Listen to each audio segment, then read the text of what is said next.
Swimmers. The pitch is blown away. For ball 1. Swim. Or ball 2, rather. Excuse me. Swim out of Whitworth University. He's a freshman there, originally from Snohomish. Stands at 5'11", 200 pounds. 2-1 the count on him. The 2-1. The pitch fouled into the screen behind home plate.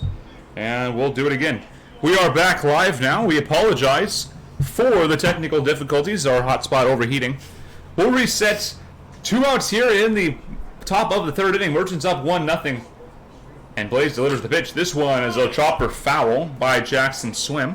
That one chopped foul right at the plate, landing in the opposite batter's box. We once again apologize for the technical difficulties. The archive should have most of the game. We may have lost a half an inning, but that should not be a problem the rest of the way. Here's the pitch. It's swung on and missed for strike 3. And now we'll retire the side. The Merchants go in order. And when we come back, Cody Culp will look to retire Connor King, Kendall Yackley, and leadoff man Paul Bernarski. You're watching Everett Merchants Baseball here at Bob Albo Field.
Welcome back to Bob Albo Field. Your Merchants up 1-0 here in the bottom of the third inning. And for the play-by-play, here's Hannah Martin. Cody Culp out there for his third inning of work. We just saw Blaze Hastings retire the Merchants 1-2-3 in the top of the frame. And now it'll be Cody Culp's turn. He'll be facing off against the 8-9-1 men for the Honkers. Connor King due up first. The center fielder wearing number 2. Ready to face off against Culp. As he'll look at a ball up and outside from Culp. Cody at 33 pitches, 20 for strikes, 13 balls. And the Honkers looking to do damage here as Connor pops this one right up on the infield, and a couple of steps towards the third base bag is the shortstop Riley Parker, and he makes the play to retire King for the first out of the inning. Culp's been efficient this game in terms of batters faced, but he's not his normal self pitch count wise. 33 through 2 innings is a bit elevated for Culp. He likely will not pitch another complete game. We'll send up Kendall Yackley, who fouls off the first offering he receives from Culp. Kendall, the 9-man today at shortstop. Looking to get aboard here with 1 out. We play at Newport Field out here at Newport High School in Bellevue, Washington. 0-1 the count to Kendall. That one will catch the outside corner for strike 2. Good pitch on the outside there from Culp. And he has Kendall down in the count. 0-2 quickly here. And he's ready to deliver the next offering. That one well outside. Wasted pitch there from Culp. Trying to change the eye level. Likely come back with some high heat in on the hands of Yackley. We'll see what he does. 1-2 the count to Kendall. And the pitch is on its way. That one swung on and missed, as Sean said. High heat up and into Kendall, and he goes chasing for out number 2 of the inning. It's, well, all pitchers like to change the eye level of batters, but Culp's especially good at it this season. Using that slider in the dirt to change the eye level and coming up high once again. To fool the batter, when you change your spot that much and the speed, you throw a slider or a breaking ball in the dirt and then a high fastball, it can really get to a batter. Paul Bernarski sends this one out to the left center gap. That ball will get down. He's digging for two. The center fielder had a little bit of a difficulty digging that one out, and Paul will cruise into second with the 2-out double. Now batting. Yeah, a bit of a baseman number 8. tough play there. Sam Linscott and Kobe Blentz having some issues figuring out whose ball that should be, but able to dig it out, but not in time. So the Honkers have a chance to get a run on the board here. Bernarski being aggressive in that at-bat, swinging at the first pitch he got from Cody Culp, and it yielded good results. He's now on second base for the number 2 man, Jordan Padilla. Jordan back at second after a game off yesterday, dealing with some ankle soreness as he swings and misses at a pitch upstairs for strike one. Jordan 0 for 1 with a strikeout in his first at-bat. Culp with 3 strikeouts through 2 2/3 innings, excuse me. Culp ready to deliver the 0-1 pitch now. Takes a look back at the runner, but deals home, and again he gets Padilla to go swinging. Looked like the same pitch there to Jordan. Culp really trusts his fastball. It's worked well for him all season. And this is a spot he likes to use it in. He knows that this ballpark can hold some fly balls. He trusts his outfielders to make the plays for him, so he wants the fly ball here. The 0-2 pitch is fouled back to the screen by Padilla. Jordan looking to get the Honkers on the board here. He's batting in the bottom of the third with 2 down, but he has a man on second. That's Paul Bernarski, who doubled to the left field gap just moments ago. But Padilla will have to battle here as he's in the hole 0-2. Culp ready to deliver. That ball outside. A little bit too far off the plate. The outside corner has been friendly to the pitchers, but that one just a bit too far outside for Culp to get the call. Cody at 43 pitches now. And he's got a 1-2 count here to Padilla. You wonder if perhaps he goes back to that fastball. Probably Here will. it comes. That one. Strike 3 called right at the top of the zone. Padilla did not like the call. Might have thought it was a bit up there, but it is strike 3, so he will take Culp's 4th strikeout of the afternoon looking. The Honkers still trail this one 1-0 as we head to the top of the 4th.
Awesome. Good experience.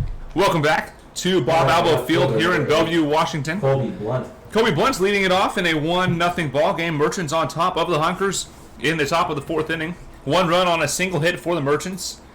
They have been granted 2 hit-by pitches and a walk in this ball game. Honkers no runs on 2 hits.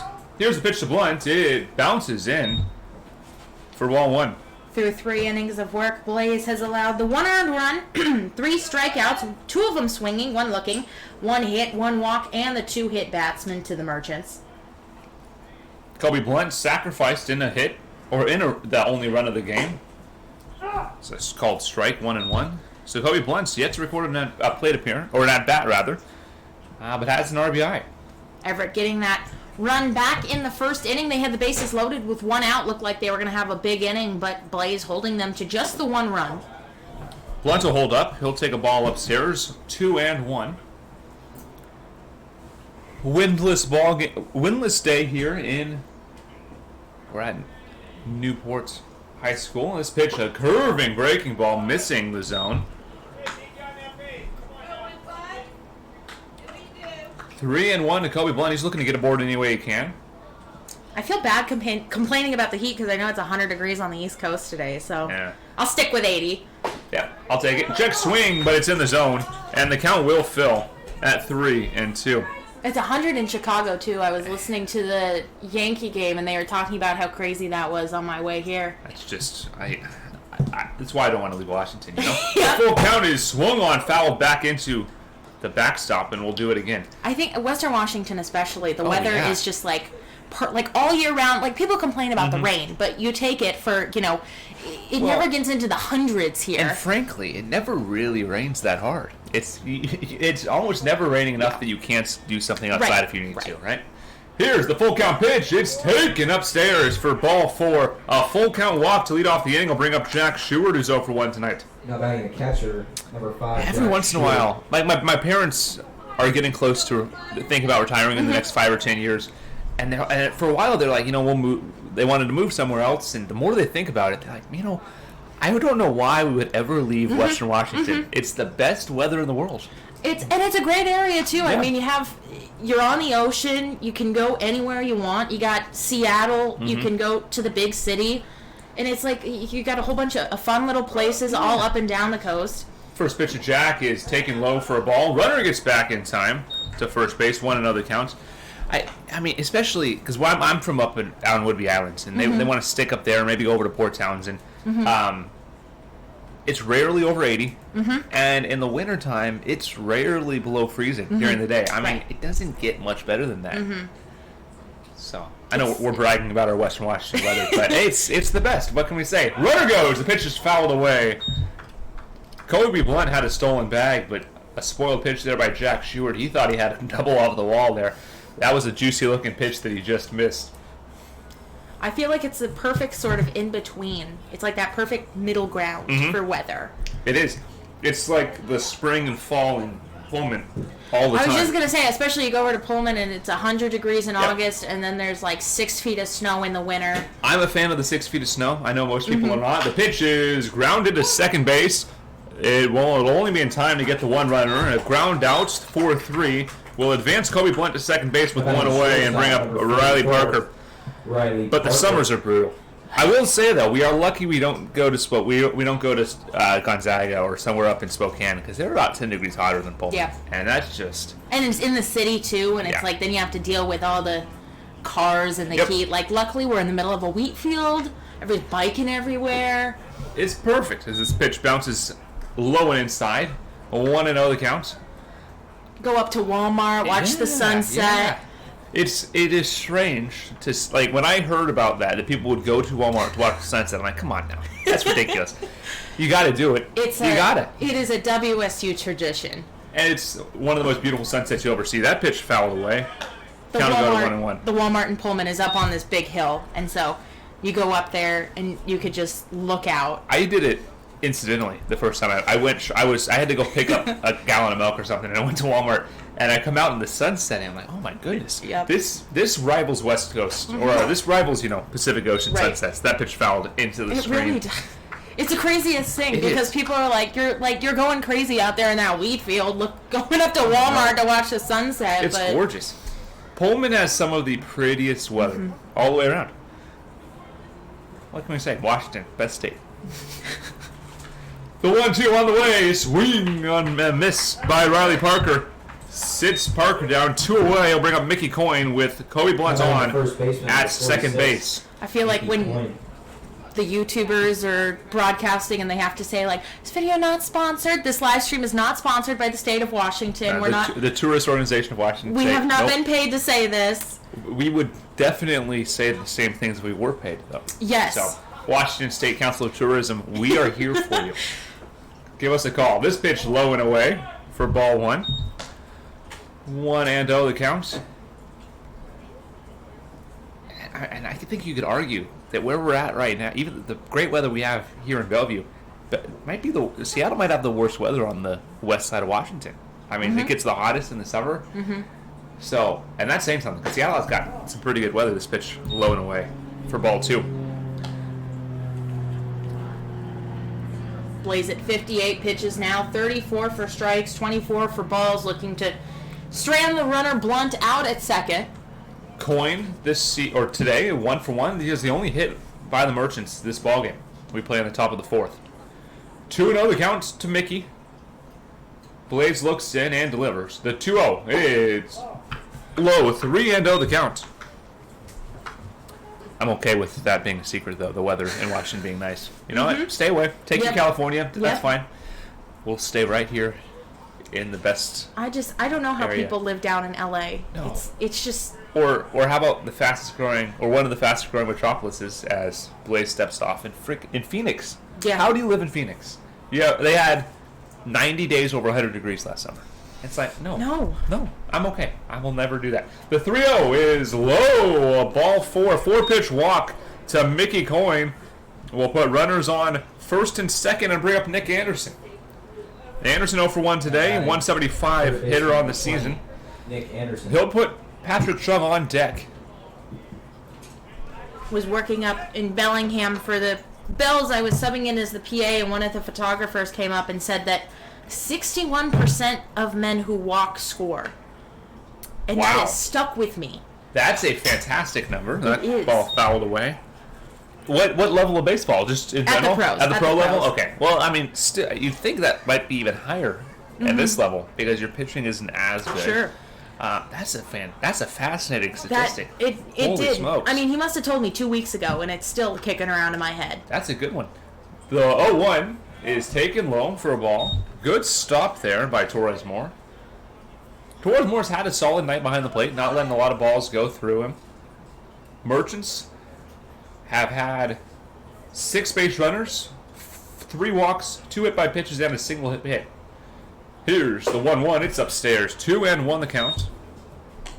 Hastings tonight has had 2 rough innings. The first inning and this inning we're in currently. The second and the third were pretty smooth for Blaze.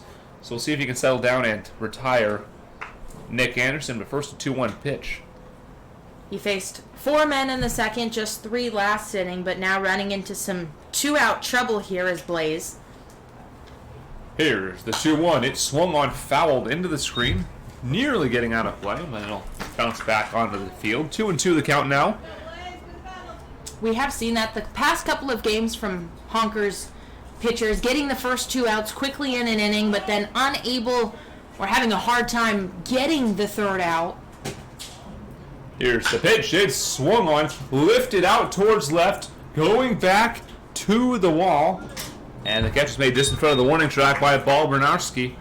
And that will strand 2 Merchants base runners, 2 runners left on base on no hits, no errors, and no runs across the plate for the Merchants. We head to the bottom of the 4th inning. The Merchants lead the Honkers 1-0.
Cameron Padron and Jaden Yackley due up for the Honkers. They trail 1-0 as we play in the bottom of the 4th inning. Blaze Hastings stranding 2 more base runners in the top of the frame. Merchants have left 5 today. The Honkers leaving 2 men on, and they're looking. So 0-1 the count to Brock. He is 1 for 1 with a single.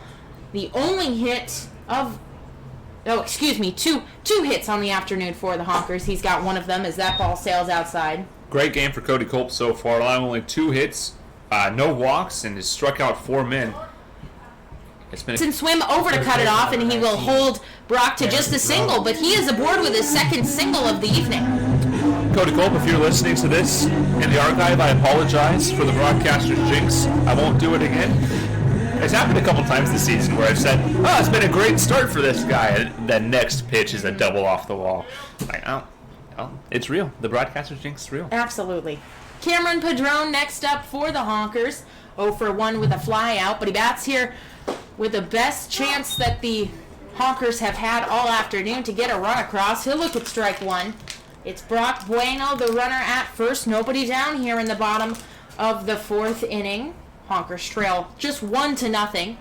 You wonder if Brock may take off here. The Honkers not shy about stealing bags as Cameron fouls this one at the plate. Quickly 0-2 on the cleanup man for the Honkers. Honkers pin starting to get a little bit loose. A man going over and working the bands. Cameron back at his usual first base. We've also seen him as a DH the past couple of days. But now back at the first base bag as he's going to battle here. 0-2 the count to him. He swings and sends this one to the second baseman, who makes a great diving stop. Looked for a moment there like it was going to slide through the right side of the infield, but the second baseman, that's Austin Hawk today, making a great sliding catch. The runner, Bueno, down to second on the play. Austin Hawk, one of the best defensive players on this Merchants team, and he's showing it there with a spectacular defensive play to save a base runner. It definitely had me fooled. I was ready to call that one a base hit, but Padron out 4-3, and it will send Jaden Yackley up to the plate. He's in right this evening, and it'll be strike 1 on the outside part of the plate to Jaden. He bats now with 1 down in the bottom of the 4th inning, but he's got the tying run out at second. That's Brock Bueno. Cody Culp has been excellent so far through 3 1/3, 51 pitches for the righty. He deals home. That one swung on. That'll get out of play, foul down the right field line. So now 0-2 on Jaden. Culp also had Padron down in the count, 0-2 last at bat, excuse me. Someone's excited. I think either someone made a catch or someone's car is going to need a new headlight. Yeah.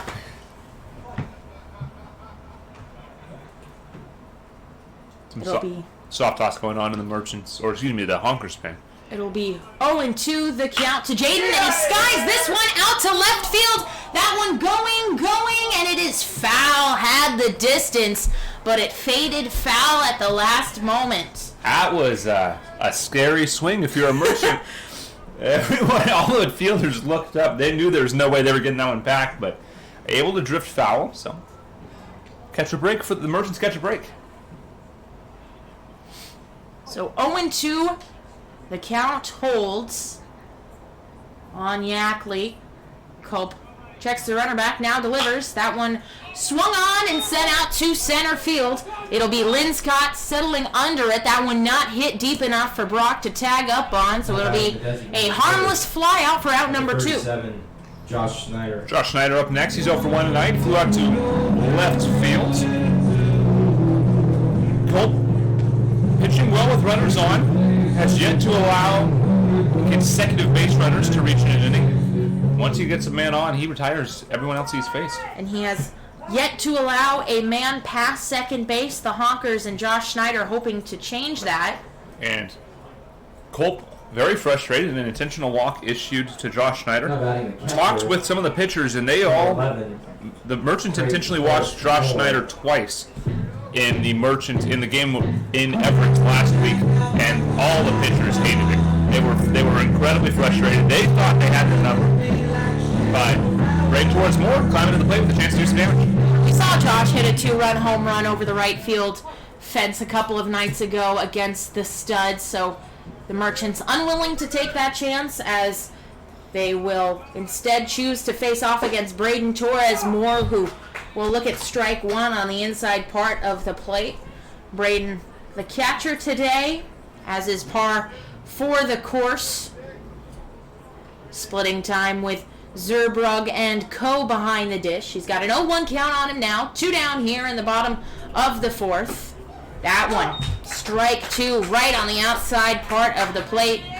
Braden may be thinking that one was a little bit too far outside, but it looks pretty good from here. That outside corner's been a strike all day long for both teams. Braden down in the count, 0-2, batting with men at first and second. Culp's pitch will have to wait as Torres Moore calls time. Cody taking a little bit too long to deliver the pitch to Braden as he steps out. Now he's ready. Culp looks in for the sign. Runners take their leads, and the pitch is on its way. That one bounced in there. A nice backhanded stop by Sheward to stop the runners from advancing. We'll have the count at 1-2. Honkers trailing 1-0. Looking to tie this one up with a base hit is Torres Moore. We'll have to battle here. 1-2. The pitch on its way. That one too high. Sheward having to come out of his crouch to catch that one. 2-2 now the count. To Torres Moore. Connor King on deck if anybody reaches here.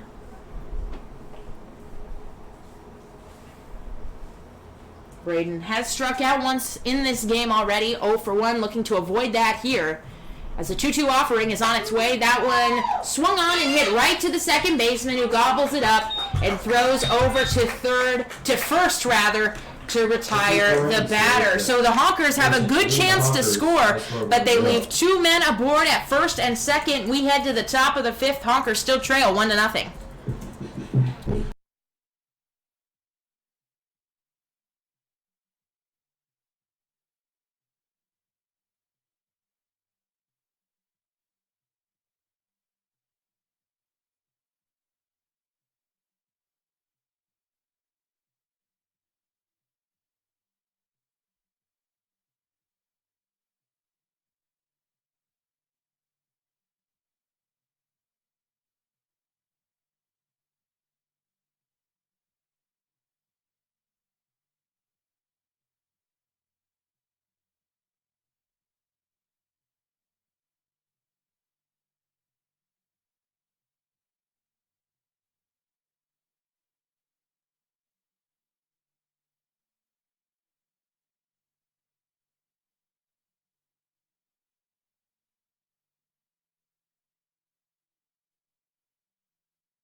Welcome back to the top of the 5th inning. Merchants lead the Honkers 1-0. 1 run on 1 hits for the Merchants. No runs on 3 hits for the Honkers, and Patrick Chung will lead things off, facing Blaze Hastings for the 3rd time this evening. The Honkers leaving 2 batters last inning. They have left 4 on base. Chung grounds his first pitch right to the second baseman. And the first baseman will take it. He dives and makes the stop somehow and throws it over to the pitcher who is covering for out number 1. We had a bit of a blocked view of that play. I wasn't really sure what was going on there. Is the fence obstructing our view slightly? It looked like Padilla was ready to make the pretty routine play, and then Padron just came over and kind of backhanded it. But well, it looked to me like the first baseman fell, and then the second baseman's like, all right, I'm just not going to feel the ball then. That's a called strike 1 to Austin Houck. Houck 0-1 tonight. He flew out and sacrificed in the first inning. So 3-1 in your scorebook. Yes, this pitch hits well out to left field. It's going to settle in front of the left fielder, Paul Bernowski. Bernarski, excuse me, for a single or 1-out base runner for the Merchants.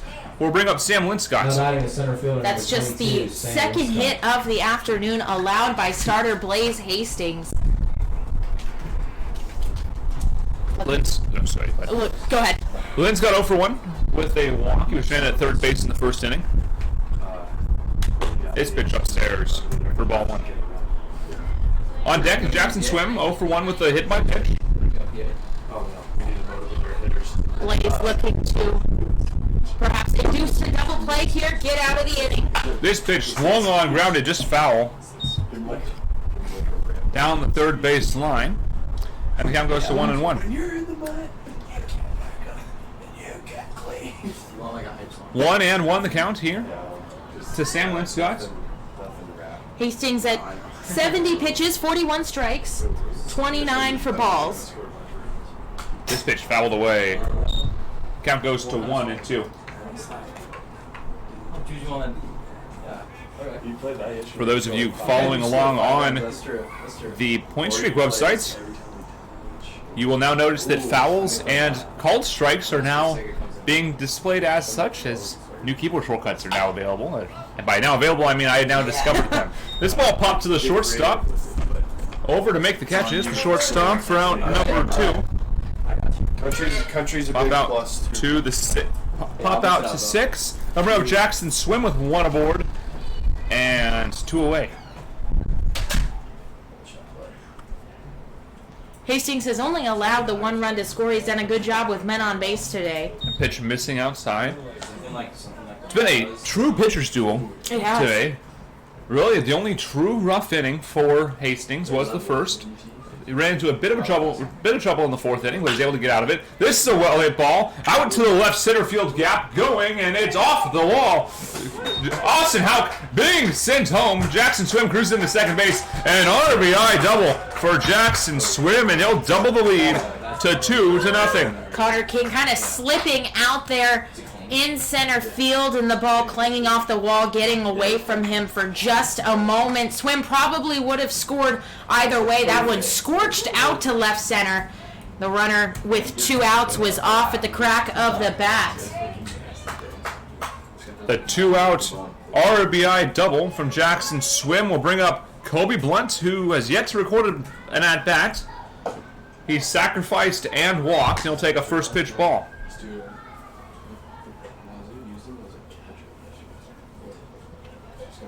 Bob Blacken coaching third base. Mike McCulloch coaching first. Swim on at second. Here's the pitch to Blunt. It misses. 2-0 the count to Blunt. On deck is Jack Sheward, who's 0 for 2. Hits are now even at 3 apiece for both teams. Merchants, obviously, with 2 runs to go along with their 3 hits. Neither team committing an error here. Very clean ball game. This pitch inside, bounces away from the catcher, but he stays with it. Swim back to his plate, or back to his base rather, and the count's 3-0 on Kobe Blunt with a man on second and 2 away.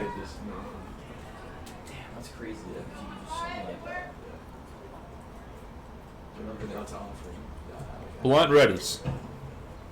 He'll face Hastings' 3-0 pitch. Here he comes. The pitch is a strike called on the outside corner, and the count will go to 3-1. Hastings did issue a 2-out walk in the top of last inning, looking to avoid doing that here. It would put men on first and second.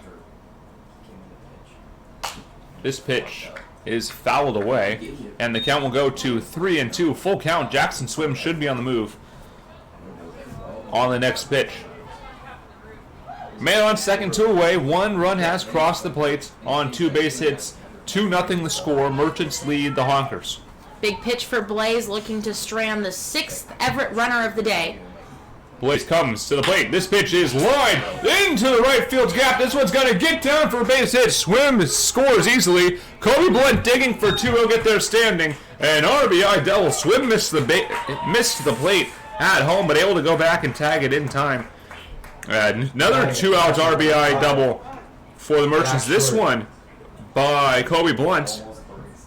And the home plate umpire getting some new baseballs. 3-0 your score, and Jack Sheward climbs up to the plate looking for his first hit of the evening. There's nobody warming down in the pen for the Honkers. You wonder if that might change here with Blaze getting hit pretty hard in the fifth.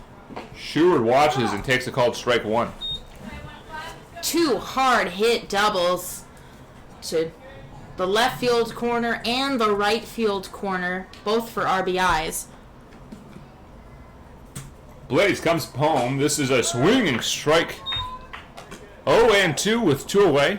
Kobe Blunt on at second base. He may go. Sheward has already struck out once today, and now Blaze has got him in the hole 0-2. On deck is Riley Parker. Mickey Coyne in the hole. Here's the pitch. It's fouled away. And we'll do it again. That one coming in hot. Good pitch there by Hastings. Jack only able to catch a piece of that one.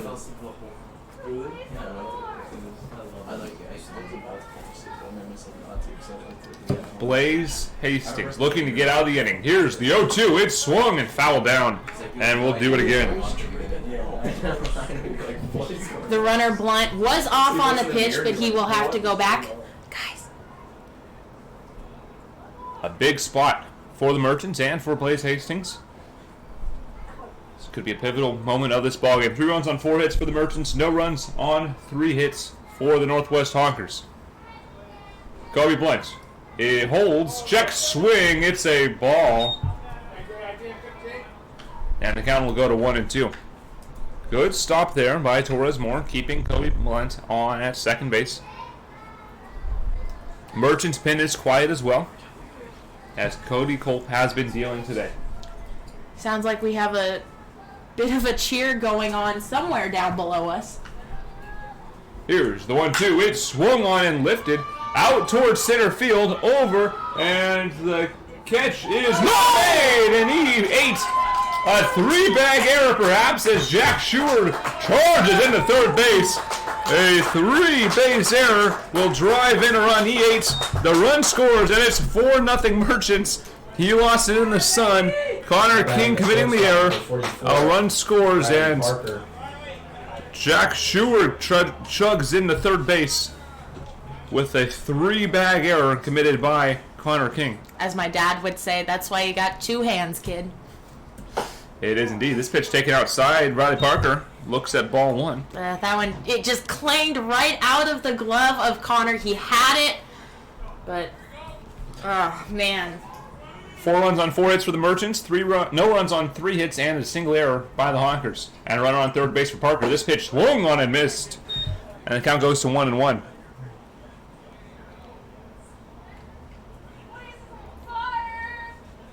4 runs for the Merchants. 3 of them scored in this inning. 2 of them earned. Here's the 1-1. It swung on, foul tipped into the glove. 1-2 the count. Blaze looking to pitch around the error by Connor King. There is now some movement down in the bullpen, so maybe the last inning for Hastings. And Parker strikes out swinging. 2 retire to the side. The Merchants pick up 3 runs on 3 hits, 1 error, and 1 man left on base. When we come back, Cody Culp will look to keep the Honkers off the scoreboard. The score is 4-0 Merchants as we head to the bottom of the 5th.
Welcome back to Rob Albo Field here in Redmond, Washington. Your Merchants lead 4-0 for the play-by-play in the bottom of the 5th inning. Here's Hannah Martin. Connor King up to the plate, fresh off that E8 that he just committed, allowing another run to come home for the Merchants. They lead 4-0, and the Honkers looking to get something going here in the bottom of the 5th inning. That one a ball too high in the zone to Connor. He's 0 for 1 on the afternoon with a fly out. He awaits the next offering from Culp. That one too far outside, 2-0. So a good count for Connor. How often it happens that a player that makes an incredible play or that drops a ball or some player of note on the defensive side leads off the next inning? So often, as that one right down the middle for a strike. The Merchants scoring 3 runs in the top of this inning. 1 was unearned. The other 2 charged to the starter Hastings, as King fouls that one back to the screen. Wildly bounces off the top of the netting here. 2-2 the count. You guys have a bat boy. That's nice. We do, yes. It's Billy McCulloch over there, son of one of our assistant coaches. Very nice. 2-2 the count to Connor King. Pitch is on its way. That one swung on, fouled back this time to the left side. Count will hold it 2-2. Culp had 64 pitches, 44 for strikes, 20 balls. He's been excellent today. Has only allowed 3 hits to the Honkers. Hasn't allowed anybody past second as he delivers the 2-2 pitch home. That one chopped right back to Culp, who fields and underhands it over to the first baseman for the out. The routine play there. Culp, as you mentioned, dealing 4 strikeouts, 3 hits allowed, and his only walk was an intentional walk, which does not count against his stat line. Next up will be Kendall Yackley batting with 1 down here in the 5th inning. There is action down in the Honkers pen. We'll let you know who that is in a moment here. Kendall 0 for 1 with a strikeout so far in this one, and he fouls the first offering. He gets back to the screen.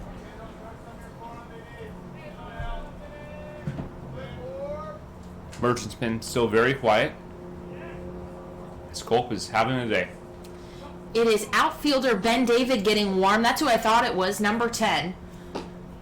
As that one sails down low for a ball. Ben, a redshirt freshman at Edmonds Community College, where we were just 2 nights ago. As Culp delivers the 1-1 pitch home, that one fouled back. That's one of the things that you see here in the PIL. A lot of guys, two-way players. We saw that last night with the wall bangers. The shortstop came in to pitch, and then in the same inning, they called the guy in from left field, and everybody kind of moved around a station. It's a good way to blow up your book. It absolutely is, as that one sails outside for ball 2. 2-2 now the count. My app didn't like that at all. No. It was like, who's at second? I was like, well, the pitcher moved to second, and then the second baseman went to left, and now the left fielder's pitching. That one swung on and missed by Kendall. Another strikeout here from Culp. Our left fielder often comes in to close the ball game. He's our closing pitcher out there. Kobe Blunt. And I always forget in point streak that you can't just put him in as a pitcher. You have to first change his position in the field before you can say he's now the pitcher. So it's a complicated dance we play with our scoring, with our scorebooks. That it is. Paul Bernarski will check in for the Honkers. He'll look at strike 1 on the outside corner as the lineup turns over for the 3rd time today. Paul 1 for 2 with a ground out and a double. That came in his last plate appearance. A 2-out double for Paul, and he serves this one on a line to the 3rd baseman, but it is off his glove. That one will trickle into left field. Paul holding at first with the single. Yeah. That one hit off the top of the glove of the 3rd baseman, Nick Anderson. If he had been an inch or 2 taller, perhaps he makes that play. No fault of his own there. He did everything he could to get that ball. Paul just hit it too tall for him. Maybe if he wore his outfielder's glove, might have had that one too. So Paul Bernarski aboard with the 2-out single, and it will send Jordan Padilla up. He took strike 3 looking, as he will look at a strike here. Bluff throw down to first by Sheward, but he will hold on to the ball. 0-1 the count to Padilla. He's 0 for 2 with 2 strikeouts on the day. Looking to change that here, get the Honkers on the scoreboard. They trail 4-0 in the bottom of the 5th. Is Culp delivering the 1-2 pitch home. That one swung on and popped up behind the plate, but that's a fade out of play. It sounds like it hits off the top of the press box. Was wondering where that was going to come down. Sheward kind of looked back towards us, and I was like, oh, probably going to make some contact here. But now 0-2 on Padilla, who is looking to avoid striking out for the 3rd time today. Bernarski takes his lead off of first. The delivery home is fouled back to the screen. Paul has 2 of the 4 hits for the Honkers today. They don't have any runs. They have committed an error. That was Connor King in center last inning. They've left 4 men. The Merchants with 4 runs on 4 hits, no errors. They've left 6. And it'll be Jordan Padilla trying to dig himself out of this 0-2 hole here in the bottom of the 5th. Culp. Ready now. Delivers home. That one outside. 1-2, and you imagine you would go back to that high fastball here with the wasted pitch down and away. 1-2 now the count to Jordan. Certainly where he's gone most of the season, and on the hands of these right-handed batters. You would imagine Jordan has that in mind as he bats with a 1-2 count on him. Pitch comes home. Paul breaks for second. That one served into right, but back is Swim to put that one away for out number 3. So the Honkers get another man aboard with another 2-out hit from Paul Bernarski, but they strand him once again. We head to the top of the 6th. Merchants up 4-0.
Welcome back to the top of the 6th inning. 46. Mickey Coyne leading off. Merchants lead 4-0. Sean Connor alongside the voice of the Northwest Honkers, Hannah Martin. Mickey Coyne 1 for 1 tonight with a single and a walk. He looks to get on board for the 3rd time this evening, and his pitch is outside for ball 1. Ben David in of relief of Blaze Hastings, who went 5 innings through 90 pitches, gave up 4 runs, 3 of them earned. This pitch well outside. 2-0 the count to Mickey Coyne. Blaze did strike out 5, allowed 4 hits, 3 walks, and hit 2 men, so the book closed on the starter for the Honkers this evening. He is in line for the loss currently. This is a called strike right at the knees.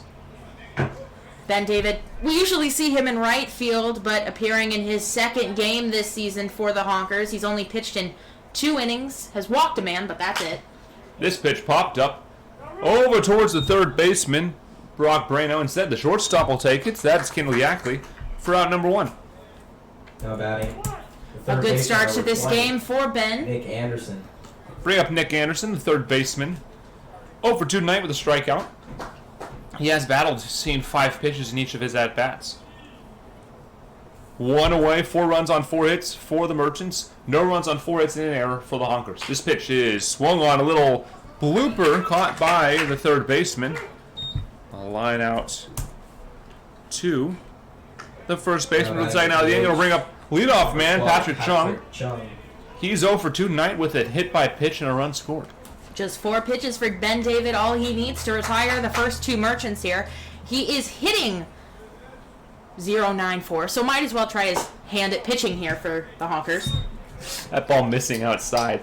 1-0 the counts. Chung looking for a slump buster. He's had a bit of a rough go of it since he had his mouth surgery just about a week ago. This pitch is swung on as a little blooper, but it'll go foul and out of play, and the count will go to 1-1.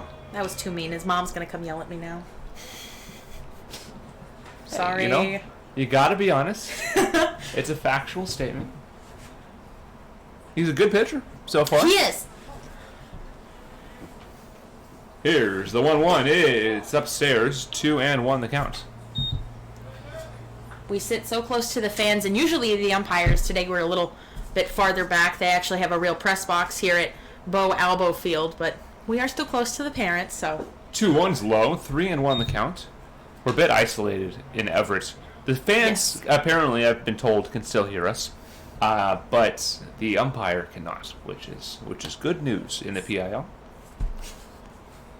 No offense to the umpires of the PIL, but it's a good thing they can't hear us. This ball, a line shot foul down the first base line. The count will even at 3, or the count will fill at 3-2 with 2 away. That game in Everett that I called with you, that was the worst. Yeah, that was bad.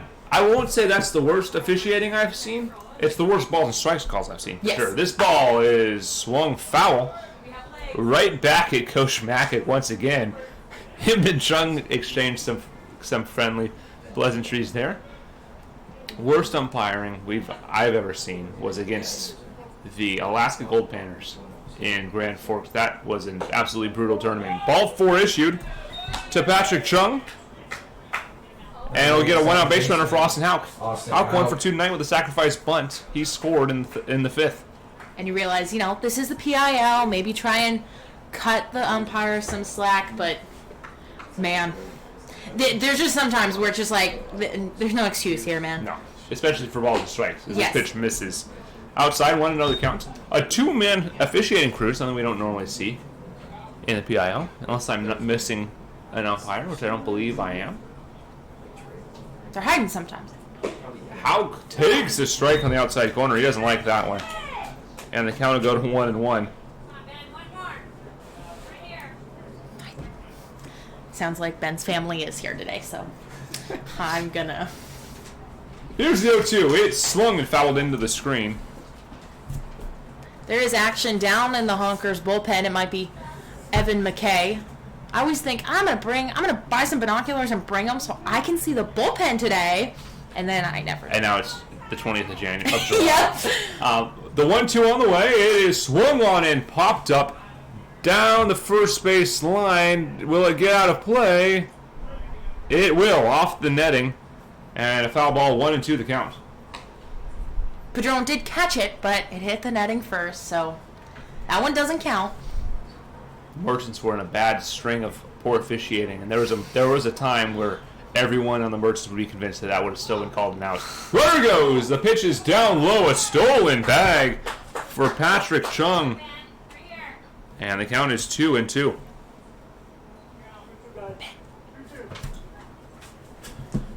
Two and two the count to Austin Hauk.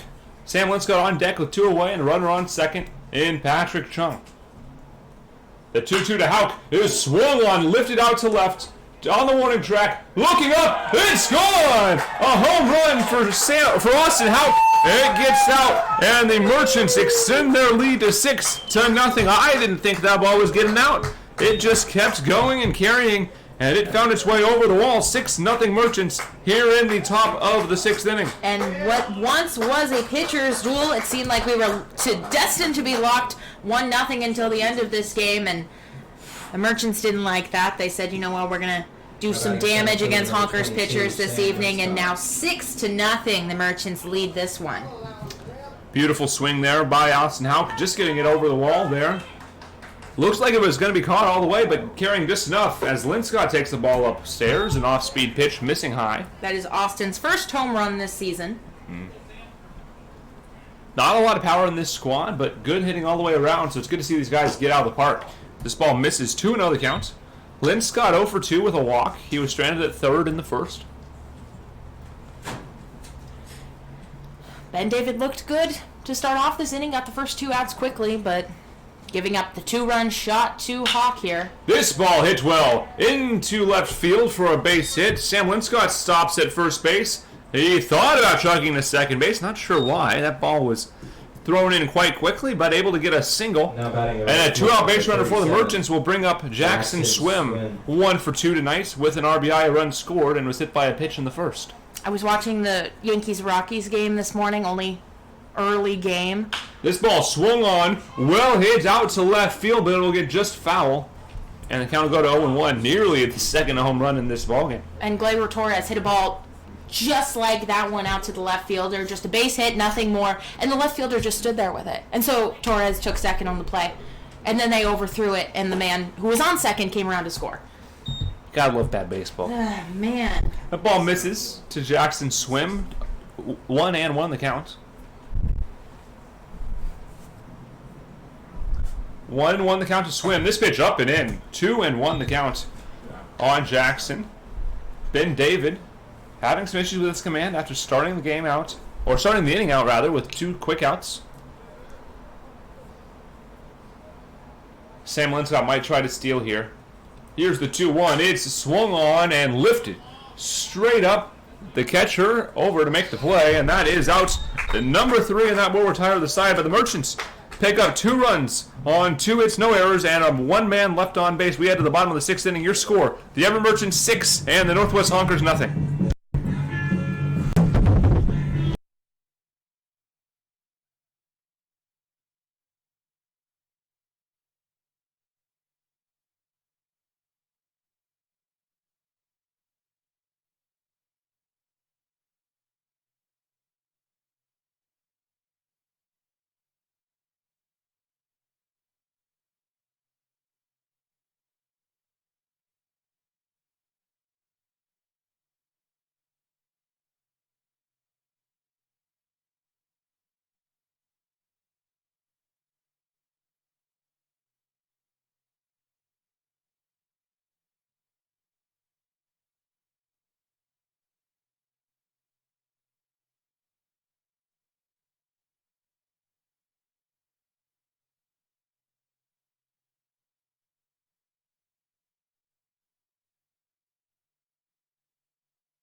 Welcome back to Bob Albo Field here in Redmond, Washington. Or, excuse me, Bellevue, Washington. Brock Bueno climbs into the plate. And for the play-by-play, here's Hannah Martin.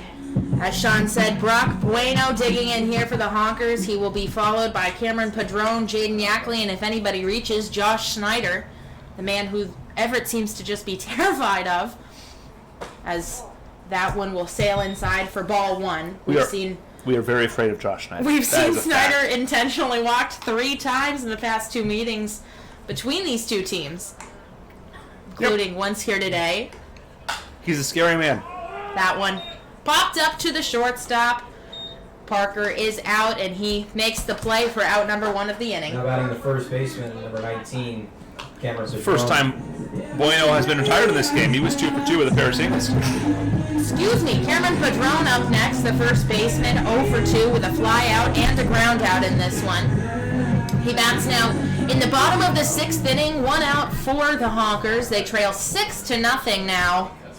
The Merchants getting 1 in the 1st, 3 in the 5th, and then 2 last inning as Cameron shoots this one down to the third baseman, who collects and throws off target, but the first baseman will come back and tag the bag. Mickey Coyne this afternoon for the 2nd out of the inning. Jaden Yackley. Yackley up next. He's 0 for 2. 2 flyouts to Sam Linscott out in center field. 2 down quickly here for the Honkers in the bottom of the 6th inning. The third baseman, Anderson, positioned perfectly on that last ground out as Jaden sends this one under the glove of the second baseman. Would have been a tough pick. It'll be a hit for Jaden. Not batting the So designated he's hitter. aboard with 2 down. Honkers, number 37. Things happening quickly Josh here. Snyder.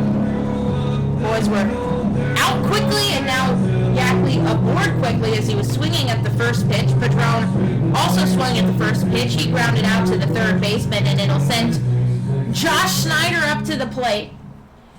He's 0 for 1 with a fly out and the intentional walk. Now the Merchants up by 6, so they will pitch to him here, as that one catches the outside corner for strike 1. Josh batting with 2 down in the frame. I mean, I guess it caught part of the plate. You know what? The outside corner's been a strike all day, so that one a little generous perhaps, as Snyder sends this one out to the center fielder, Linscott. He's got it. And so once again, the Honkers, they do get a man aboard, however, they are unable to score him. We head quickly to the top of the 7th inning. Merchants up 6-0.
Welcome back Number 8, to Kobe Bob Albo Field here in beautiful Washington State.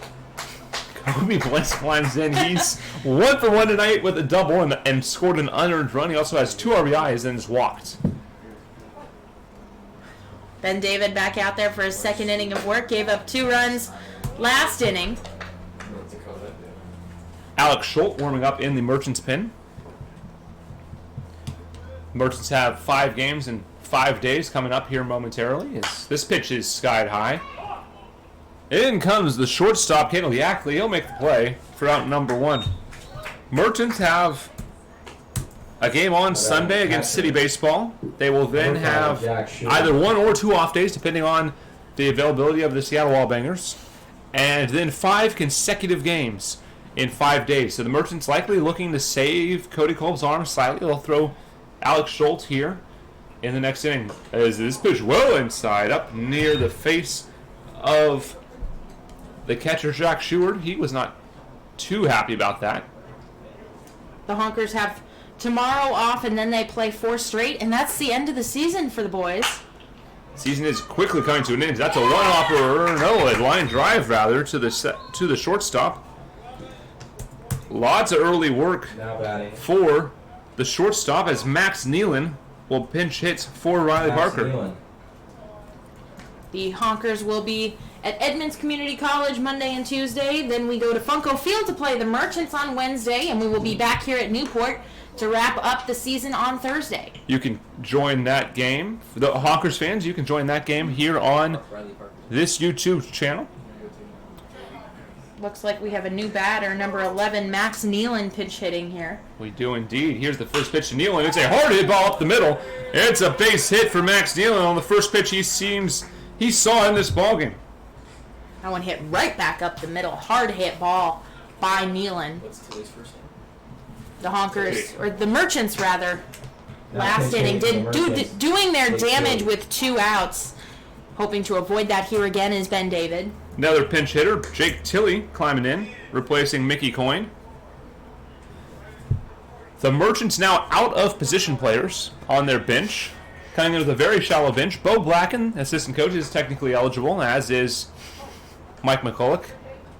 Harold Pyatt also on the lineup card, as am I. So if I leave, this is all Hannah's. This is a well-hit ball out to left field, right at the warning track, reaching up to make the catch for the third out of the inning is the left fielder. 1 hit and 1 man left on for the Merchants. No runs across the plate. When we come back, we'll play the top of, or rather the bottom of the 7th inning. Merchants lead 6-0.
Welcome back to the bottom of the 7th inning. Merchants have a new pitcher, Alex Schultz. New shortstop, and Max Nealon, and first baseman Jake Tilley for the play-by-play. Here's Hannah Martin. All right, it'll be Braden Torres, Moore, Connor King, and Kendall Yackley due here against the new pitcher Schultz. And he will deal ball 1 home to Braden. Torres Moore, the catcher, struck out swinging and grounded out 0 for 2 on the day. As he looks at a ball inside, ball 2. Schultz on the season, 4 appearances, no starts, 7 innings pitched. He's allowed 6 hits, 5 runs, they're all earned, 7 walks, and 6 strikeouts. Swung on and missed by Braden. Absolutely nothing doing against the starter for Everett, Cody Cohn, as that one is a strike at the top of the zone. Cody Culp, went 6 innings, did not allow a run, struck out 5, walked 1 man, intentionally walked another, didn't hit anybody, so an absolute stellar outing from the starter. That one, however, will hit Torres Moore, just nicked him there on the elbow guard, so he will be down to first with the walk, or with the hit by pitch, excuse me. Little sleeve action there on the hit by pitch. Connor King up though, 0 for 2 tonight. Honkers have an opportunity to pick up a couple runs here. They trail 6-0 in the bottom of the 7th inning. King 0 for 2 with a fly out and a ground out. He will look at strike 1. Our box just kind of rattled. Yeah, one of those famous South Sound earthquakes, perhaps. Area 51 is rocking, that's what it is. 0-1 the count to Connor King. The pitch swung on, laced back up the middle. This could be too underhanded to the second baseman, behind the back and over to first for the double play. My goodness. Oh. The shortstop kneeling just into this game, getting a little fancy here. He flipped that one behind his back to the second baseman, Hawk, who slung over to first to complete the 6-4-3 double play. Even though just 6-4-3, that one a little bit more abnormal than you'd usually see. That gets multiple stars in the scorebook. That is gorgeous. That one grounded up the middle to Nealon. He slings across the diamond to complete the 3rd out of the inning. So quickly, the Honkers are down here in the bottom of the 7th. I didn't even have time to update my scorebook from that double play. We head to the top of the 8th. Merchants up 6-0.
That's me.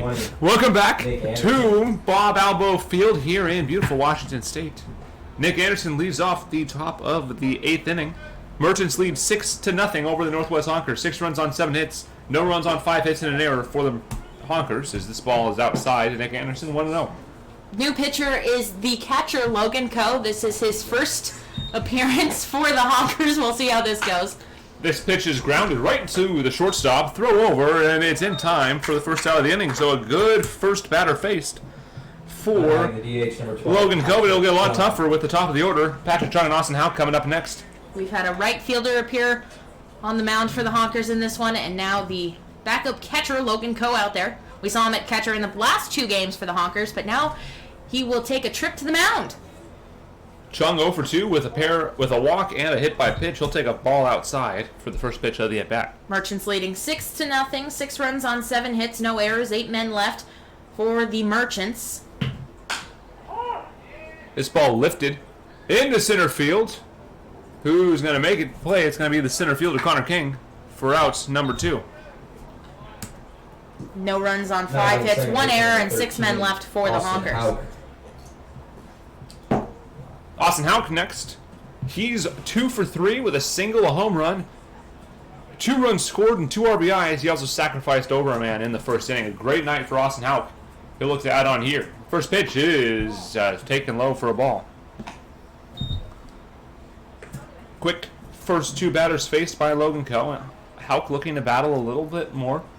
This pitch is taken low, bounces away, and the count will go to 0-2, or 2-0 rather. Some of the unique things you see here in the PIL. A couple of position players pitching.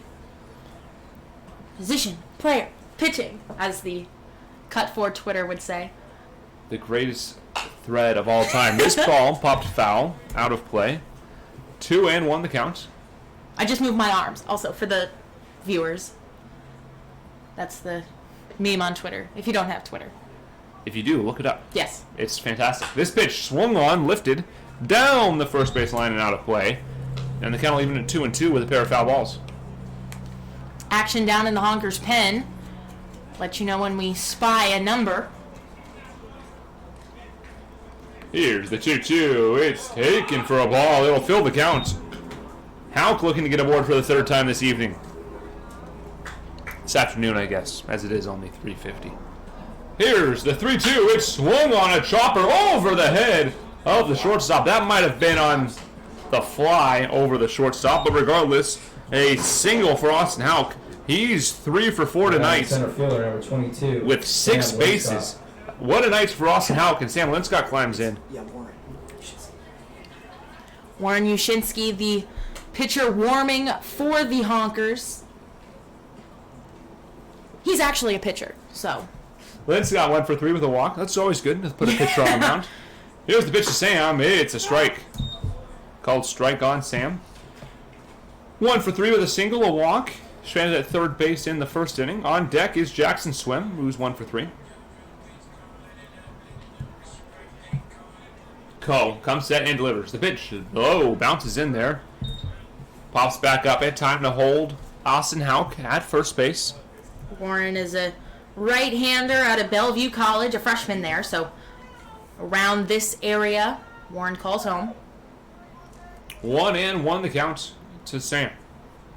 Logan Coe delivers. The pitch is a called strike down and away, but finds a piece of the zone. And Sam needs to battle here.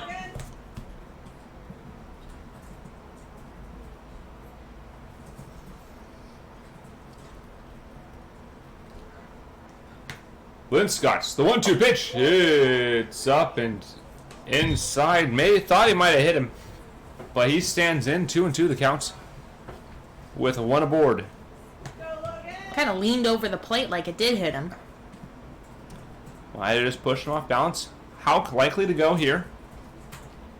Here's the pitch. Runner goes. It's a swung on ball. Knocked down by the pitcher. That'll be a base hit for Sam Linscott, and it'll move Austin Hauk ahead. A bad luck by Logan Coe. He knocks the ball down, but the play is unable to be made. Fielder, number 37, Jackson Swim. Coe just tried to snare the line drive right back to him. One of those just absolutely reflex plays, but bounced off the leather and rolled over to the third baseman, Brock Bueno.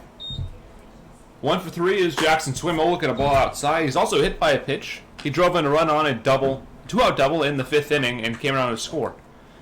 Counts 1-0. Runners on first and second base.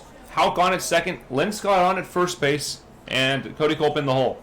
Or on deck, rather. This pitch is swung on.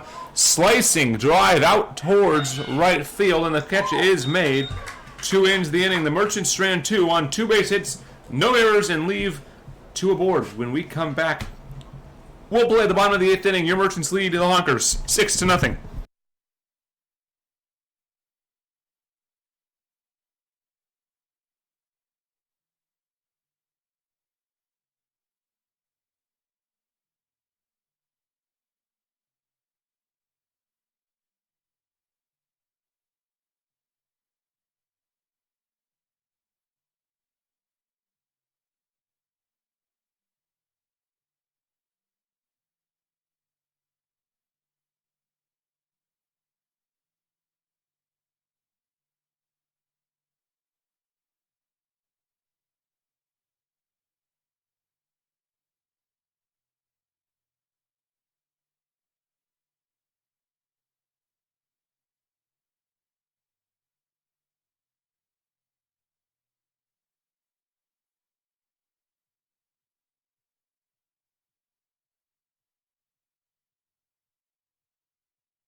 Welcome back to Bob Albo Field, the bottom of the 8th inning.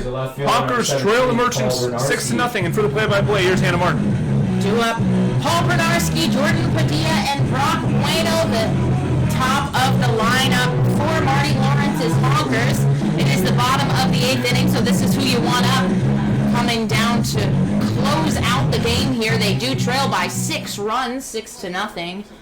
So they will have to get some base runners aboard here as Paul Bernarski will look at ball 1 outside. Alex Schultz still on the bump. He pitched a 1-2-3 inning. Did hit a man, but a spectacular double play turned by the infield of the Merchants. Got him out of it. Send it over to ESPN as Paul sends this one foul down the right field line. 1-1, the count evens up. SC top 10. That might actually have to happen tonight. I'll have to cut that up and make sure the video absolutely. looks It was good. my call too, so get it out there. That's definite. Oh, that will happen tonight. Excellent. 1-1, the count to Paul Bernarski, the leadoff man. Shows bunt, but we'll take a ball outside. Paul 2 for 3 with a ground out, a double, and a single. Having the best day of any Honkers batter here. His double and single, both coming with 2 outs, but now he bats with no outs here in the bottom of the 8th. And he's looking to get aboard. He's got a good count, 2-1. He sends this one up the middle, and that'll sneak through. Solid base hit for Paul Bernarski to kick off the bottom of the 8th. And a great way to start getting that base hit. Important to get the leadoff man on. You can do a lot of things with no outs, but once you start getting outs, things start to get restricted. So a 3-hit day for Paul Bernarski. He has half of the Honkers hits. They've got 6 so far. Jordan Padilla will step in, looking to continue moving the line for the Honkers. He's 0 for 3 with 2 strikeouts and a flyout. Padilla at second base, his usual stomping grounds. Paul will take off, and Padilla sends this one out to the left fielder. It'll get over his head, and that one will get out of here. A 2-run shot for the second baseman, Jordan Padilla. And the Honkers are on the board, 6-2. That one, like the 2-run shot by the Merchants man, Austin Hawk, it looked like it was going to be a pretty routine play for the left fielder, but it just kept going. Yeah, Padilla got into that pitch. It was a missed fastball up, and Padilla able to just ride that one out of here, just getting out of batting number 22. the ballpark. And the short left field porch, both home runs going to, or short right field porch, both home runs going out to left. Into the trees in left as Brock Bueno will look at a ball outside. So the Honkers not dead yet to score 6-2 after Padilla's 2-run shot to left. Brock looks at a strike right down the heart of the plate. You wondered if the Honkers would be able to get through to the reliever Schultz after just nothing cooking all day against the starter. That one bounced in there. 2-1 the count on Brock. He's 2 for 3. Good afternoon for Brock. 2 singles and a flyout. And he's looking to get aboard here. Would be Padron up next. Still nobody out here in the bottom of the 8th. Brock will look at a ball upstairs. So ahead in the count is Bueno. Honkers trying to rally here, down by just 4 now in the bottom of the 8th. Schultz deals high and away for ball 4, so the first 3 men reaching for the Honkers in the bottom of the 8th as Brock takes ball 4. Out comes pitching coach Brandon Mahovlich for a quick mound visit. We're going to take a quick break. When we come back, man on first, nobody out, 6-2 Merchants lead.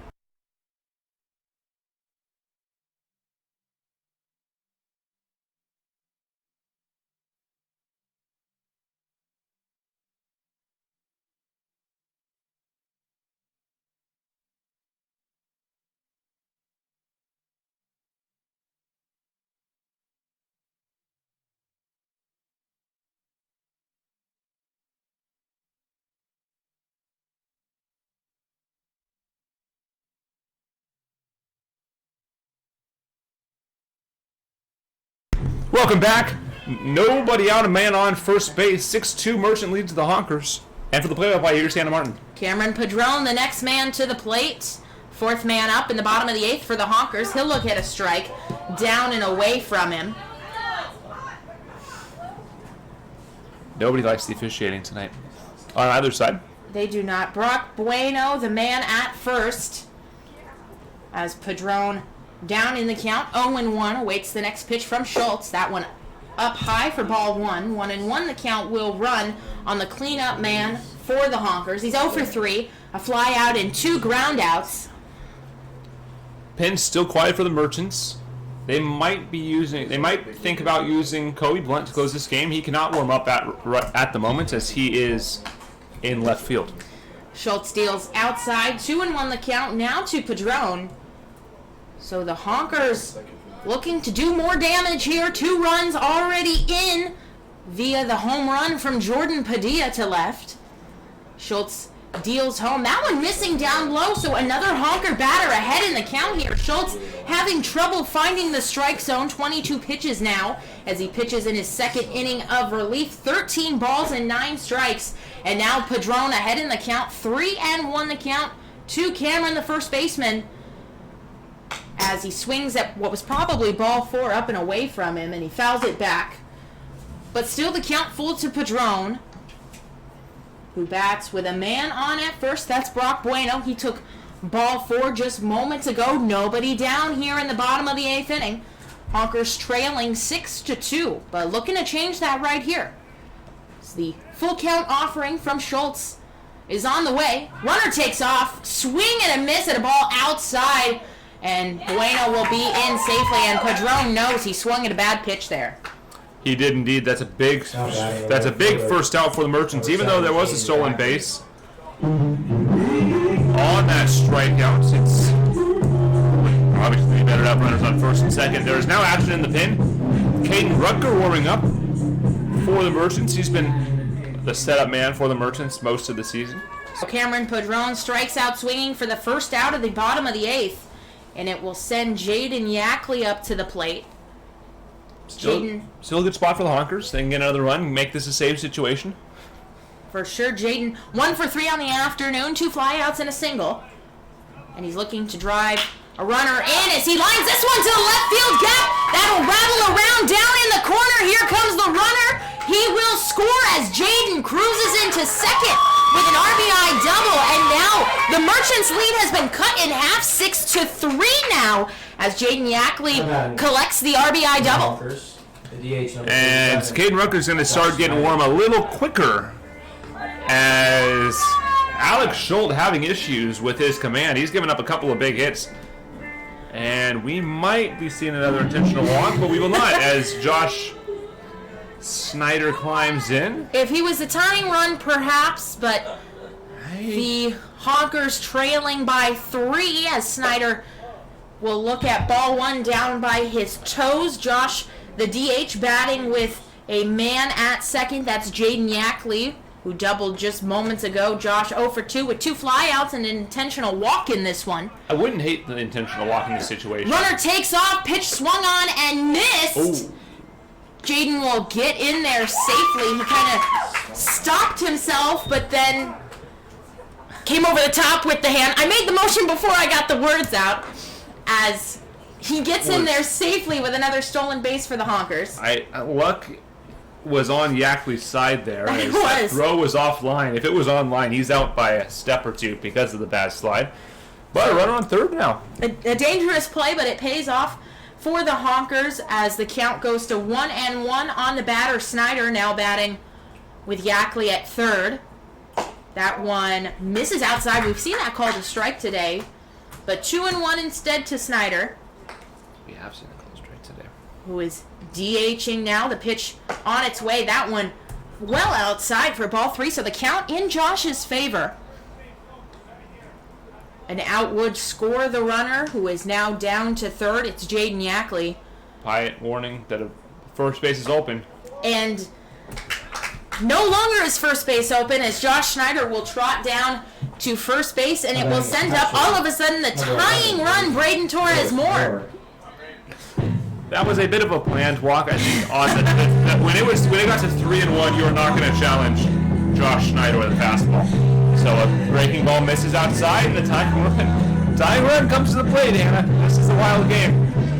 The Merchants led 6-0 coming into the bottom of the 8th, but the Honkers have scored 3 runs already and threatening for more as the throw goes over to first to check on Snyder. I don't think he'll be doing any running here, but might be stalling for his bullpen as well. Merchants wanting to perhaps keep him close and stall. I lied. Snyder takes off, but he will have to come back as that one is fouled back to the screen. Interesting that Snyder is running. Maybe hoping that the Merchants would throw through and Yackley could come in from third on that one. Yeah, but with 2 outs, or with 1 out, that's a bold strategy. It is. Especially down by 3 runs. Torres Moore, the batter, 0-1 the count to Braden. The catcher 0 for 2 on the day with a strikeout, a ground out, and a hit by pitch. That one fading inside. Almost hit him there. Dangerous pitch. Yackley at third after doubling and stealing a base. Snyder at first after walking. And Torres Moore, the tying run at the plate suddenly for the Honkers. 1-1 the count to him. He bats here in the bottom of the 8th with just 1 down. Rutgers ready to come in this ballgame when needed. Snyder takes off again, and Torres goes hacking. He will send that ball foul down the right field line. I think this is a hit and run situation. He definitely, it was a late swing. That ball was absolutely outside. Torres Moore is not swinging at that pitch. No. If that is a stolen, if they're trying to steal that bag, this Looking is to hit and run all the way. Absolutely protect the runner, Snyder, there. And so 1-2 down in the count is Torres Moore. Snyder holding as the pitch is well high. Sheward having to come out of his crouch there. Pitcher Charlie Wright carrying a bat around outside the dugout. Be interesting to see. Maybe we get a pitcher coming into this ballgame as a position player at some point. 2-2 the count to the batter, Torres Moore. Runners at first and third with 1 down. Snyder bluffing, but he stays put as Torres Moore fouls that one back to the screen. It's a wild game. It absolutely is. I'm going to take my laptop down and out of the sun, getting a little hot there. 2-2 the count now to Braden. It is Big a warm spot. one. It is a warm one and a massive spot here from Alex Schultz. He needs to get an out to turn it over to Rutger to finish this game off. This is a big spot. 2-2 the count on Braden, who bats with 1 out. Runners at the corners for the Honkers. Pitch is on its way. That one swung on and missed. Braden down swinging. A big second out for Schultz and the Merchants. Number 33, Chaz Lopez. Massive out. Chaz Lopez pinch hitting for Connor King. Connor King is 0 for 3. We have seen Chaz this season patrolling the outfield. We also saw him on the mound in that loss to the Studs. And you can probably hear the music over the mic. It is time for a pitching change here at Bob Albo Field. Don't go anywhere, though, as the Honkers have the tying run at the plate when we return.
Welcome back to Bob Alpo Fields.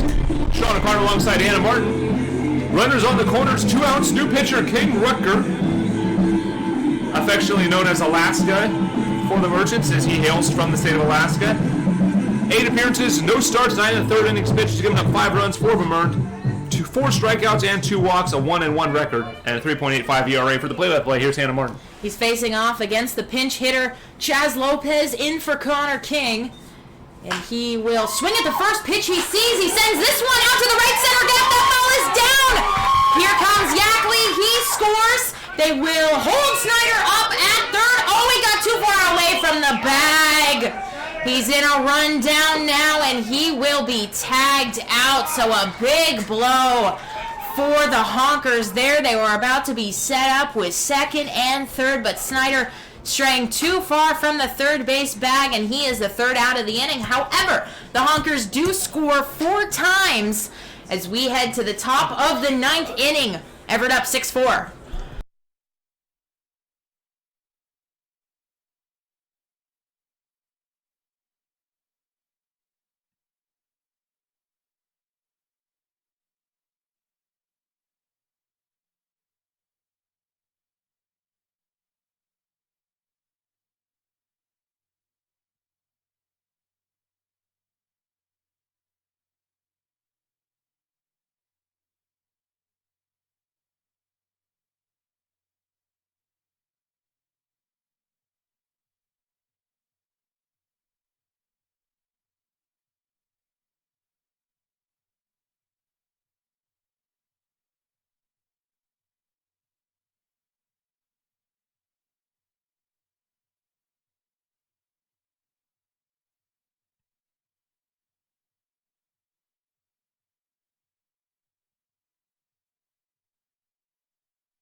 Welcome back. The top of the 9th inning as the Merchants give up 4 runs in the bottom of the 8th inning, but lead 6-4. Sean O'Connor alongside Hannah Martin.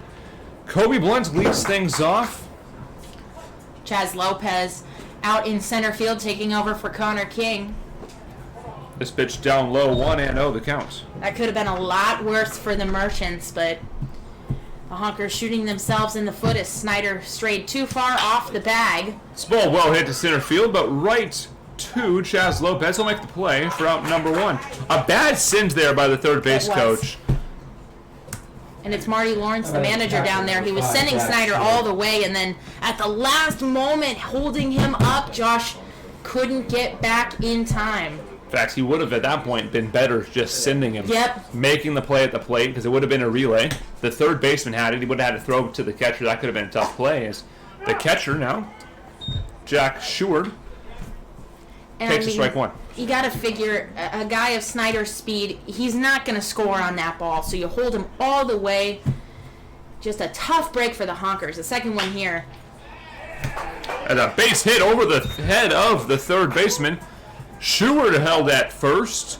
His first hit of the evening. He's 1 for 5 now. He had a 3-base error in the 5th inning to get him aboard, and now Max Nealon will have a chance to pick up his second hit of the evening. He's 1 for 1. I referenced it earlier, and you just mentioned it. The second time the Honkers have shot themselves in the foot. That error by Connor King in center. Connor now out of this game. Chaz Lopez in center, but this could be a different ball game if not for those 2 plays. Called strike on the outside corner. Kobe Blunt, the backup catcher now with the departure of Diego Altamirano, is now warming up to come in. He's also the closer for this team. He's throwing to emergency catcher Riley Parker. A pickoff move, nothing going at first base as Sheward back in plenty of time.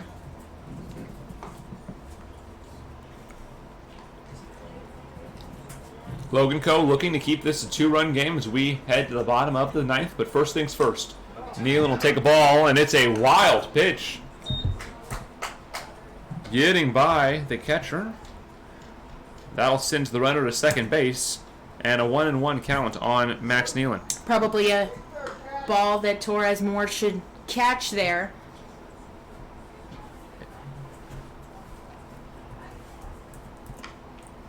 Here's the 1-1. It's taken low for ball 2. 2-1. A catcher throwing to a catcher here. Logan Coe to Braden Torres Moore. Passed ball, moved to the runner to second. 2-1 the count. Here's the pitch. It's low and away. 3-1 now to Max Nealon. Jake Tilley on deck. And Nick Anderson in the hole. We saw Warren Yushinski getting warm in the pen for the Honkers in the 8th. And now with just a 2-run lead for the Merchants, you wonder if the Honkers might go to a new pitcher if things get away from Coe here. Coe readies. 3-1 the count. Here's the pitch. It's away, and it's a 5-pitch walk. 4 straight balls issued to Max Nealon, and it'll bring up Jake Tilley. How about a first baseman? Tilley 0 for 1 tonight. He flew Jake out Tilley. to left field. He's got a chance to pick up his first base hit and an RBI if he can get a ball in the outfield.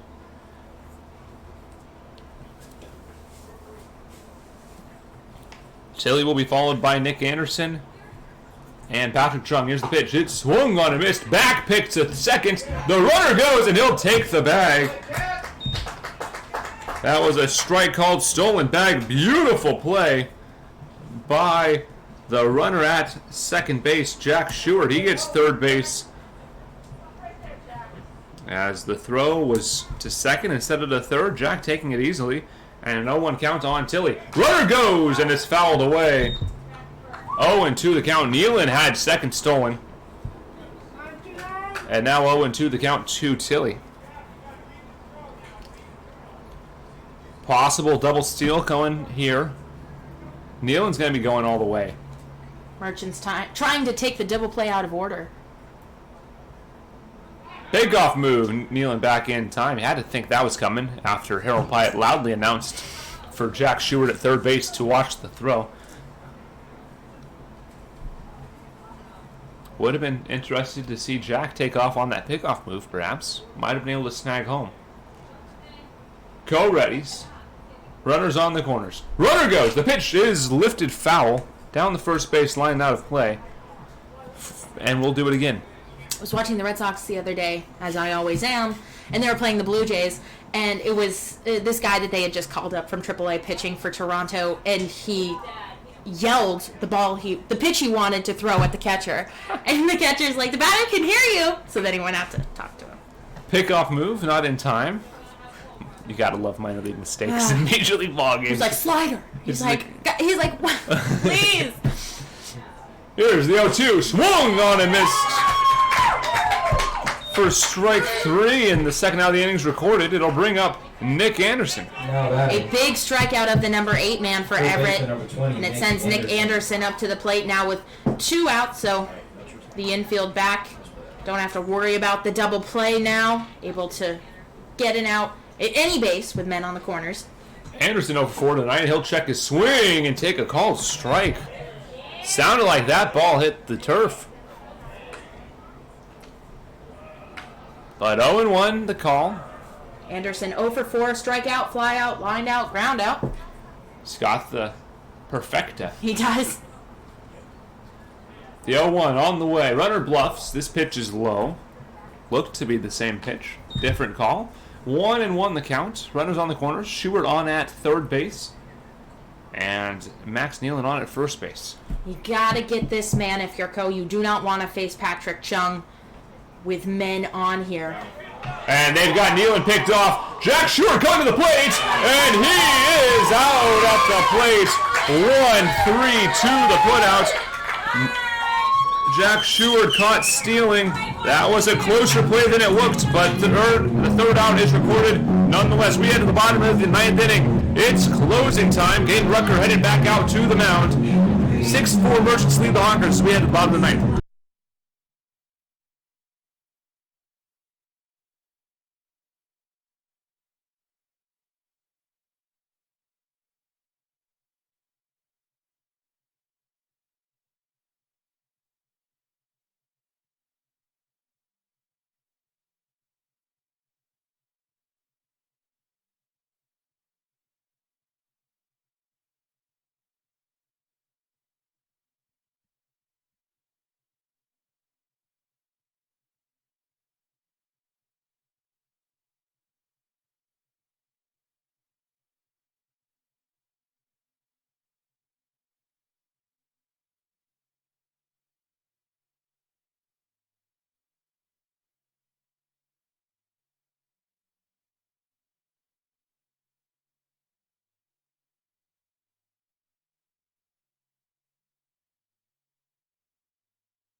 Welcome back. Bottom of the ninth inning. It's closing time. Caden Rucker looking for a 4-out save in a 6-4 ball game. 6 runs on 10 hits for the Merchants. 4 runs on 9 hits and an error for the Honkers.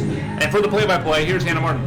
9-1-2 due here for the Honkers. It'll be Kendall Yackley leading off. Just a 2-run lead for the Merchants. Honkers looking to do something about that as Kendall takes the ball down low. Yackley at short with 2 strikeouts and a ground out in this one, 0 for 3. Looking to get aboard any way he can for the Honkers here in the bottom of the ninth. Pitch is outside for ball 2, so Kendall ahead in the count early. Rutger only needing 1 pitch to retire. The last man of last inning. He gave up a hit, but Snyder out after he rounded third base too far. That one outside. 3 straight balls now to the leadoff man for the Honkers. And it has Yackley up 3-0 in the count. Patrick Chung now warming up in the bullpen. Why not? You know what? Why not? Might as well put your DH in. He might be warming up to go in the outfield. And it'll be ball 4 to Kendall. And Harold Pyatt thinking about making a move. How about it? They're going to wait for, and they are going to make a move. They're going to call in Kobe Blunt. We'll get the changes for you when we come back. Nobody out and a man on first base. 6-4 Merchants lead the Honkers.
I love that logic. Welcome back to the bottom of the ninth inning. Your pitcher is the Merchants closer, Kobe Blunt.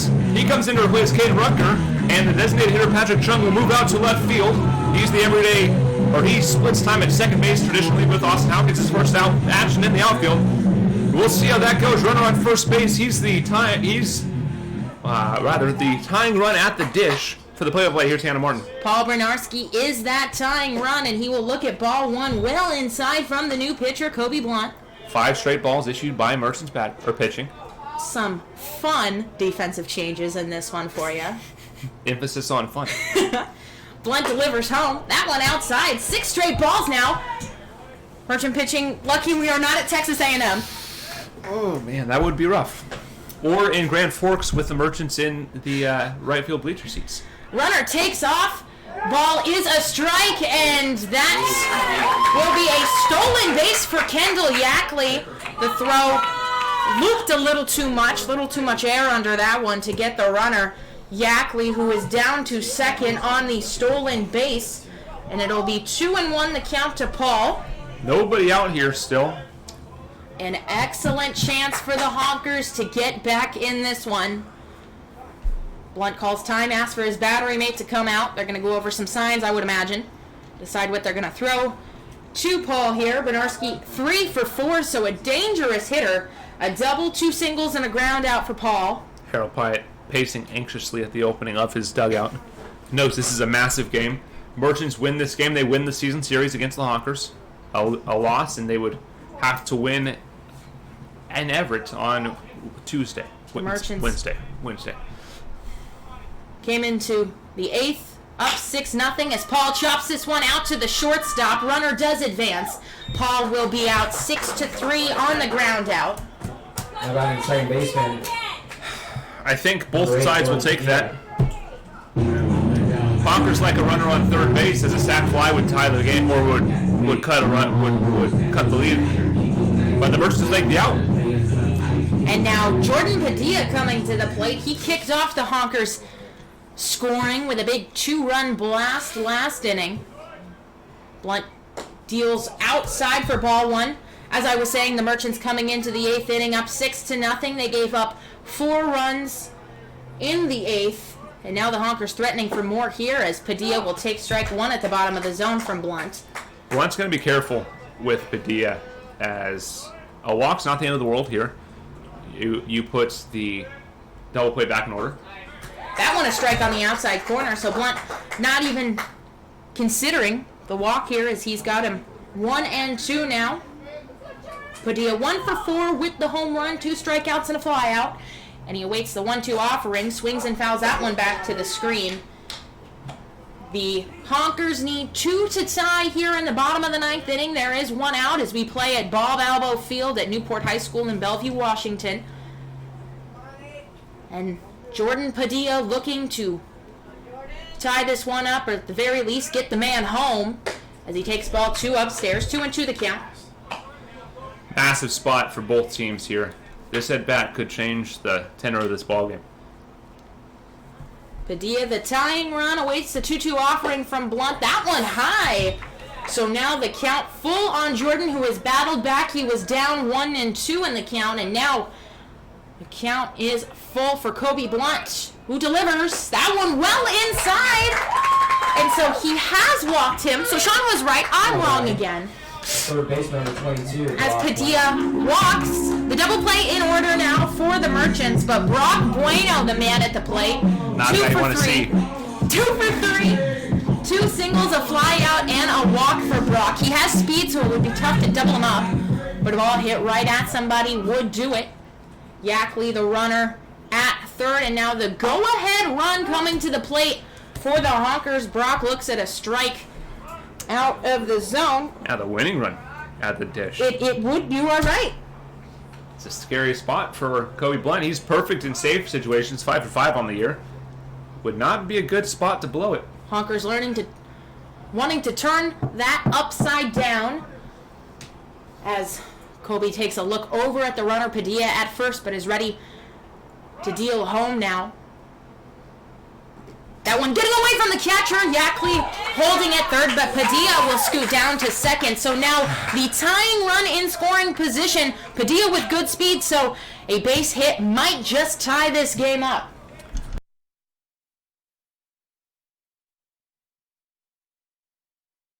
Okay, wild pitch. Wild pitch from Blunt there. 1-1 the count. That one too high. So things have gotten interesting here as it is 2-1 to Bueno, and he sends this one bouncing to the pitcher. Yackley will come home, and Padilla will get down to third. So you take that from Bueno, the RBI ground out. And now the tying run just 90 feet away for Cameron Padron. Here's where closers make their money. Tying run on first base. 6-5 now your score. Any hit ties this ball game. And they're going to walk Padron and face Jaden Yackley instead. Now batting. Padron was 0 for 4 Now on batting. the afternoon. The right fielder number 7. But we all know he's better than that. He was 2. Hitting cleanup. Although I'm not sure I want to face Yackley 2 for 4 tonight with a double and a run scored. Big spot, bullpen quiet. This is Kobe's game to win or lose. Jaden Yackley now batting with the tying run 90 feet away.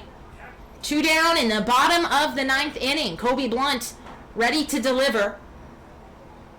That one cracked back up the middle. Kobe making an impressive stop, and he throws over to first. Oh, that almost squeaked through for a single, but Kobe Blunt that's the staggering final off the verdict. mound and snaring the ball As the and Merchants throwing over to first for the last out of this game. Oof. That'll get your heart racing. It certainly will. A spectacular game all the way around. Great pitching, great offense, and some spectacular defensive plays. Your final score 6-5. Merchants beats the Northwest Honkers. We'll see them again on Wednesday back in Everett Memorial Stadium.